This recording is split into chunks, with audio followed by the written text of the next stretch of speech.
കേരളത്തിന്റെ സാമ്പത്തിക ചരിത്രത്തിലെ ഏറ്റവും വെല്ലുവിളി നിറഞ്ഞ ഒരു കാലഘട്ടത്തിലൂടെയാണ് സംസ്ഥാനം കടന്നുപോകുന്നത്. ഖജനാവ് കാലിയായിരിക്കുന്ന അവസ്ഥയിൽ ശമ്പളവും പെൻഷനും ഉൾപ്പെടെയുള്ള അടിയന്തര ആവശ്യങ്ങൾ നിറവേറ്റുന്നതിനായി വീണ്ടും കടമെടുക്കാൻ സർക്കാർ തീരുമാനിച്ചിരിക്കുകയാണ്.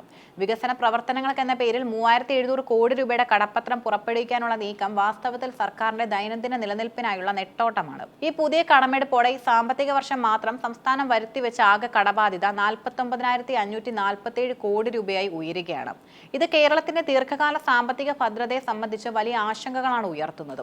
സാമ്പത്തിക വർഷത്തിന്റെ അവസാന മാസമായ മാർച്ചിൽ സർക്കാരിന് മുന്നിൽ ഭീമമായ ചെലവുകളാണുള്ളത്. സാധാരണഗതിയിൽ പ്രതിമാസം 2000 കോടി രൂപയോളം കടമെടുക്കാറുള്ള സ്ഥാനത്താണ് ഇപ്പോൾ ഒറ്റയടിക്ക് 3700 കോടി രൂപ വായ്പ എടുക്കാൻ സർക്കാർ നിർബന്ധിതരായിരിക്കുന്നത്. ഇതിന്റെ പ്രധാന കാരണങ്ങൾ ഇവയാണ്.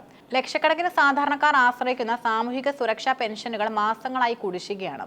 തിരഞ്ഞെടുപ്പ് അടുത്തിരിക്കുന്ന സാഹചര്യത്തിൽ ജനരോക്ഷം തണുപ്പിക്കാൻ ഈ കുടിശ്ശിക തീർക്കുക എന്നത് സർക്കാരിന് അനിവാര്യമാണ്. സർക്കാർ ജീവനക്കാരുടെ ശമ്പളവും വിരമിച്ചവരുടെ പെൻഷനും മുടങ്ങാതെ നൽകുക എന്നത് ഏതൊരു സർക്കാരിന്റെയും പ്രാഥമിക ബാധ്യതയാണ്. എന്നാൽ സ്വന്തം വരുമാനം കൊണ്ട് ഇത് നേരിടാൻ കഴിയാത്ത അവസ്ഥയിലാണ് നിലവിൽ കേരളം. റോഡ് പണികളും മറ്റ് വികസന പ്രവർത്തനങ്ങളും നടത്തിയ കരാറുകാർക്ക് നൽകാനുള്ള കോടിക്കണക്കിന് രൂപയുടെ കുടിശ്ശിക തീർപ്പാക്കാൻ സമ്മർദ്ദമുണ്ട്. ഇത് നൽകാതിരിക്കുന്നത് വികസന പ്രവർത്തനങ്ങൾ പൂർണ്ണമായി സ്തംഭിപ്പിക്കാൻ കാരണമാകും. സാമ്പത്തിക ശാസ്ത്രം അനുസരിച്ച് ഒരു സർക്കാർ കടമെടുക്കുന്ന തുക മൂലധന നിക്ഷേപങ്ങൾക്കായി വേണം വിനിയോഗിക്കാൻ. അതായത് പാലങ്ങൾ, റോഡുകൾ, വ്യവസായശാലകൾ തുടങ്ങിയവ നിർമ്മിക്കാൻ കടമെടുക്കുമ്പോൾ അത് ഭാവിയിൽ വരുമാനം സൃഷ്ടിക്കുകയും കടം തിരിച്ചടിക്കാൻ സഹായിക്കുകയും ചെയ്യും. എന്നാൽ കേരളത്തിന്റെ അവസ്ഥ ഇതിൽ നിന്നും വ്യത്യസ്തമാണ്. ഇവിടെ കടമെടുക്കുന്ന തുകയുടെ വലിയൊരു ഭാഗം ശമ്പളം നൽകാനും പലിശ തിരിച്ചടയ്ക്കാനുമാണ് ഉപയോഗിക്കുന്നത്. ഇതൊരു വ്യക്തി തന്റെ വീട്ടുചെലവിനായി വൻതുക പലിശയ്ക്ക് കടമെടുക്കുന്നതിന് തുല്യമാണ്. ഈ രീതി തുടരുന്നത് സംസ്ഥാനത്തെ ഒരു കടക്കെണിയിൽ എത്തിക്കും. കടം തിരിച്ചടയ്ക്കാൻ വീണ്ടും കടമെടുക്കേണ്ടി വരുന്ന സാഹചര്യം സാമ്പത്തിക തകർച്ചയുടെ ലക്ഷണമായാണ് വിദഗ്ധർ കാണുന്നത്. കേരളത്തിന്റെ സാമ്പത്തിക പ്രതിസന്ധിക്ക് പ്രധാന കാരണം കേന്ദ്ര സർക്കാരിന്റെ അവഗണനയാണെന്നാണ് സംസ്ഥാന ഭരണകൂടം വാദിക്കുന്നത്. കടമെടുപ്പ് പരിധി വെട്ടിക്കുറച്ചതും GST നഷ്ടപരിഹാരം നിർത്തലാക്കിയതും പ്രതിസന്ധിക്ക് ആക്കം കൂട്ടിയെന്ന് സർക്കാർ ആരോപിക്കുന്നു. എന്നാൽ സംസ്ഥാനത്തിന്റെ നികുതി പിരിവിലെ പോരായ്മകളും അനാവശ്യ ധൂർത്തമാണ് യഥാർത്ഥ കാരണമെന്ന് കേന്ദ്രവും പ്രതിപക്ഷവും ചൂണ്ടിക്കാട്ടുന്നു. സംസ്ഥാനത്തിന്റെ തനത് നികുതി വരുമാനത്തിൽ പ്രതീക്ഷിച്ച വർധനവ് ഉണ്ടാക്കാൻ ധനവകുപ്പിന് സാധിച്ചിട്ടില്ല. മദ്യം, ലോട്ടറി എന്നിവയിൽ നിന്നുള്ള വരുമാനത്തെ അമിതമായി ആശ്രയിക്കുന്നത് ഒരു പരിധിക്കപ്പുറം ഗുണം ചെയ്യില്ല. GST പിരിവ് കാര്യക്ഷമമാക്കുന്നതിലും നികുതി ചോർച്ച തടയുന്നതിലും ഉണ്ടായ വീഴ്ചകൾ ഖജനാവിനെ പ്രതിസന്ധിയിലാക്കി. കൂടാതെ വലിയ തുക ചെലവാക്കി നടത്തുന്ന വിദേശ യാത്രകളും ആഡംബര പരിപാടികളും സാമ്പത്തിക അച്ചടക്കമില്ലായ്മയുടെ തെളിവായി വിമർശകർ ഉയർത്തിക്കാട്ടുന്നു. സാമ്പത്തിക പ്രതിസന്ധി രൂക്ഷമായതോടെ ട്രഷറിയിൽ കർശന നിയന്ത്രണങ്ങളാണ് ഏർപ്പെടുത്തിയിരിക്കുന്നത്. നിശ്ചിത തുകയ്ക്ക് മുകളിലുള്ള ബില്ലുകൾ പാസ്സാക്കുന്നതിന് പ്രത്യേക അനുമതി വേണം. ഇത് തദ്ദേശ സ്വയംഭരണ സ്ഥാപനങ്ങളുടെ പ്രവർത്തനങ്ങളെ ബാധിച്ചിട്ടുണ്ട്.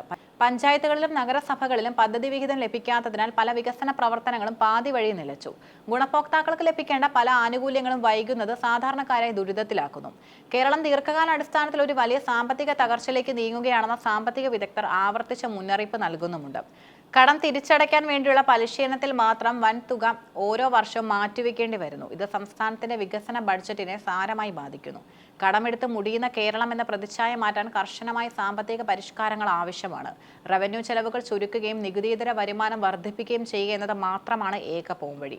ഉൽപാദന മേഖലയിലും IT മേഖലയിലും കൂടുതൽ നിക്ഷേപം കൊണ്ടുവന്ന് യുവാക്കൾക്ക് തൊഴിലവസരങ്ങൾ സൃഷ്ടിക്കുകയും അതുവഴി ആഭ്യന്തര വരുമാനം കൂട്ടുകയും വേണം. തിരഞ്ഞെടുപ്പ് രാഷ്ട്രീയത്തിൽ സാമ്പത്തിക പ്രതിസന്ധി ഒരു പ്രധാന ആയുധമാണ്.